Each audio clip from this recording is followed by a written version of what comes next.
Hello. Well, a bit of an update on this Lotus TV. I think it was probably back in January, I think, when I last did an update on this. So what's that? About a couple of months ago, since we're already almost at the end of March. So yeah.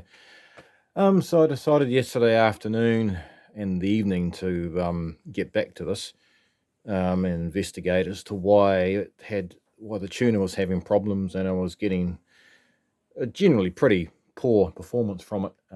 Grainy picture, washed out picture, all that sort of thing. And found a few more faulty components, mainly resistors. In fact, the problem actually ended up being 3 resistors.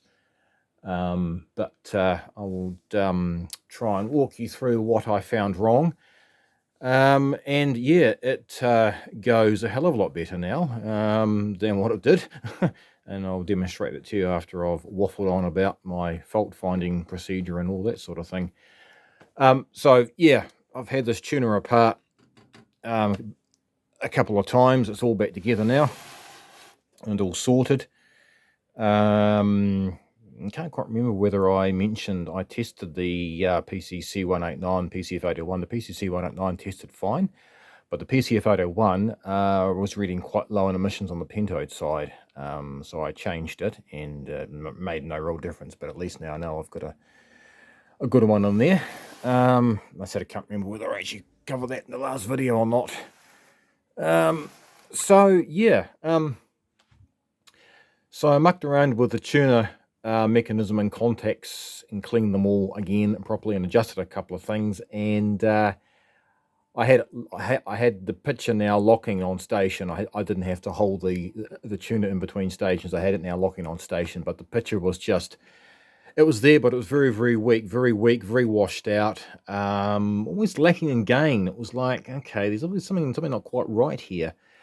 So first thing I did is I thought, well, okay, this is almost like an AGC problem, just because of how it was playing up. So I went to the circuit and measured this point here, and there's only about 100 millivolts. And I'm like, okay, no, that's not right. There should be a few more volts than that, a hell of a lot more volts. So my attention turned to the tuner, and again, it's pretty hard to try and measure voltages with this out and the covers off, because the whole thing just kind of falls around on the side. And I thought to myself, now I've had problems with these tuners before where the B plus resistors feeding the valves go open, and sure enough, that's what it ended up being. Now, hence you might be noticing the F2 circuit here in the background. Well, they use the same tuner, so the tuner in these is the same as what's used in here. And if we go to the circuit, I'll just try and find the circuit. We can go to the circuit. Where are we? Where's the tuner for this? Where's the circuit for the tuner? Where's the tuner for the circuit? Okay. So ended up being 203 and R204. That was open circuit. That was up to about 15k. So it gets its B plus. This essentially feeds the anode of the triode side of the PCF801 and the anode one side of the the PC900. Sorry. So basically, there wasn't getting much volts to this valve here. So once I replaced those 2 resistors, all of a sudden I had my AGC voltage back, and I had a pitcher, and it was like, okay, well, this is cool. So we've sorted that. It was all good. And then about 5 minutes later, I was watching it, and the pitcher just kind of vanished. It kind of just faded away and went kind of all grainy and snowy, and sort of just disappeared. And I was like, what the hell's going on here? So I measured this voltage. It was all right, but I started measuring up around here, and it was like things were not quite right over here. There were definitely there was definitely more voltage around this point here. Like there was, you know, there was more voltage around here, and it was like, okay, so I like, well, I hadn't changed those, so I swapped the PCF 200 and PCF 201, made no difference. And I come over here, I looked at, I thought, well, I wonder, and yeah, that 390K had decided to go open circuit for no reason, just decided to go open circuit. So it's fed off the anode of the PCF 200, gets its line pulse through there, and yeah, no, that resistor had decided to go open just for no reason. So I replaced that resistor, and the picture came back. So we had picture again. Yeah, which kind of makes me suspicious of some of these bloody old resistors now. You know, they're going open and drifting and doing all sorts of weird and wonderful things. But yeah, the resistors in question, I'll also show them to you. I'll try and find them now. So here they are here. These are the two out of the tuner.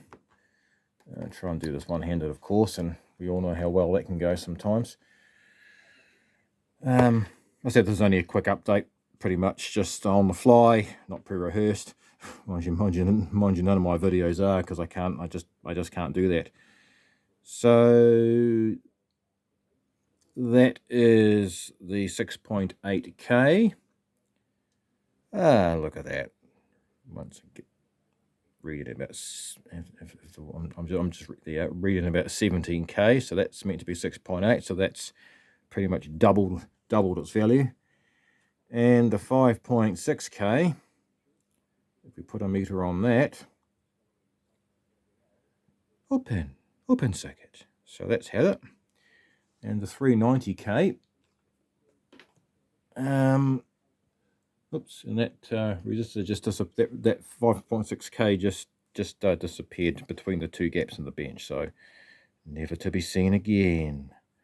And this 390K, oh, come on, I'm trying to do this one-handed. So the 390K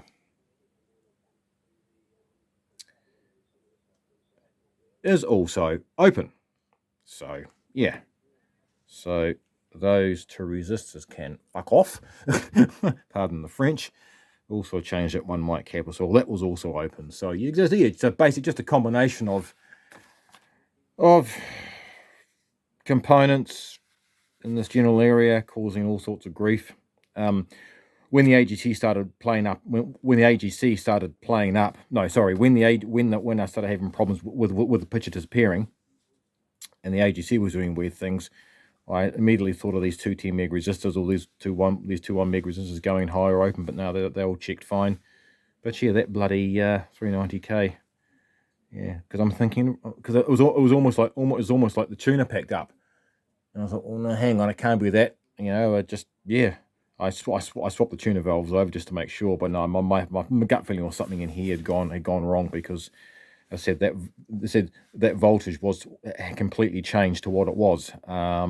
It completely altered. So yeah, during that like it was, I think it was down to like a couple of volts or even less. It was nothing from memory. So yeah, yeah. So and consequently now it actually goes a hell of a lot better. I'll show you those components I changed as well. I actually really like how this thing, able to service this thing, the way it just hinges open. So no resistors in question. So we'll just move this out of the way. Okay. So yeah, so that was that 390K I replaced, and there's that one mic cap. There are still some these shitty old dodgy electrodes in here. They're probably cathode bypass coupling caps, I'm guessing. I'll change those. That's already been changed. I'll leave that. Yeah, you know, I just kind of question, you know, I think the set somewhere quite damp.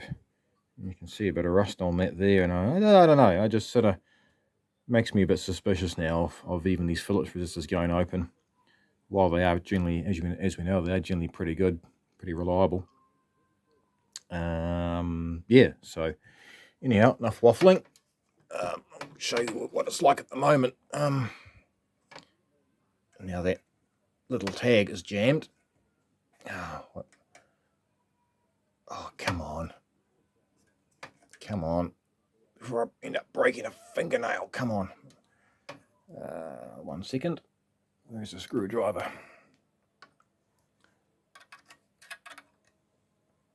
There we go. The screw must have self-tightened. Typical. Right. Okay, so we'll plug this thing in. I'll show you the end result, show you what it's like. See how it goes now. Yes. And as I say, I do not apologise for my crappy camera skills. But yeah, no, I don't know how far I'll go with this. I won't fully restore it. I'll as I said, I think I'll leave the original filter cap in there. It's perfectly fine, and I'll probably just leave the majority of the components in there, but I'll turn it down before copyright gets a flag. Give me a flag.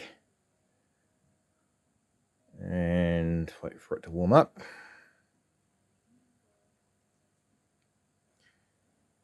And as you can see, we now actually have some contrast and we have some brightness. And when we change channels, it pretty much locks in place.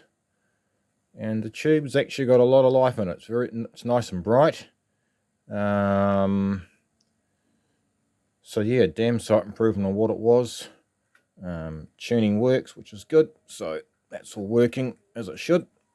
Tuning's about center is where it is, and you've got fine tuning either side. So that's great. I'm actually quite pleased with the progress on this so far.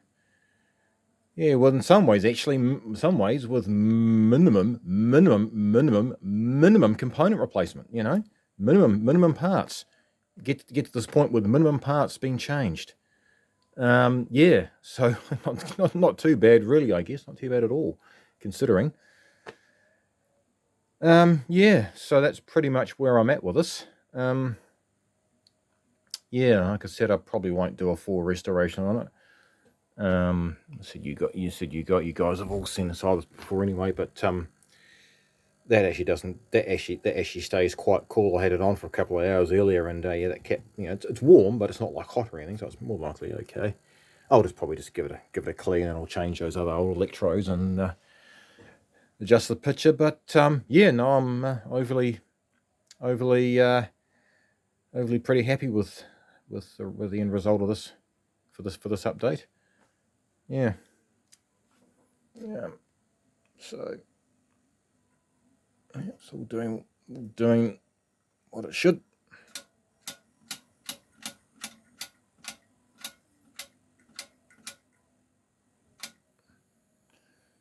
There you go. So yeah, all right. Well, that's it for now.